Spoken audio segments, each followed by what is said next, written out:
This is the reality of privatized public land. For those of us who live in Western Washington or Oregon, I'm sure you're very well aware of Weyerhaeuser Timber, an expansive organization that owns and manages over 25 million acres of timber. Not too long ago, in most any location, anyone could go on a Waco property and hunt, experience the outdoors, and in some places even camp. And now, because of damages to their property, safety, and other liabilities, it's largely permit access in a majority of their locations, and an expensive permit at that. This could be the near future for those of us that are experiencing and having to deal with the current sale of public land. Back in the 80s, when my dad bought the house I grew up in as a kid, way out in the BFE, it was ideal for any hunter outdoorsman. I would come home after school, grab my rifle, and walk across the street and immediately be in the woods. Now, it's a lottery-based system that you hope you can get a permit during a singular day in the year.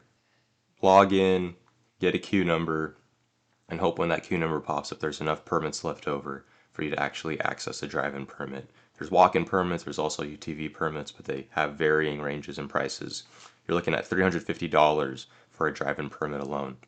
This is very fair, quote unquote, but what happens to my dad, who's turning 81 next year, and doesn't have the access to get a permit? How does he hunt? Well, he has to go now and drive over an hour to other portions of state land, which are also being potentially sold. Nor does the system account for out-of-state applicants either. What you've been watching in the video is the entry-exit process of the Waco property. Open the gate, close the gate, make sure it's secured and locked. There's cameras at the gate most of the time, and there is semi-routine vehicle inspections during fire season and hunting season from Waco security, game wardens, and even sheriffs.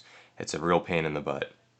Contact your reps. There's countless of easy ticket resources to use online to make sure that our public lands stay public. Till then, I'll catch you guys later.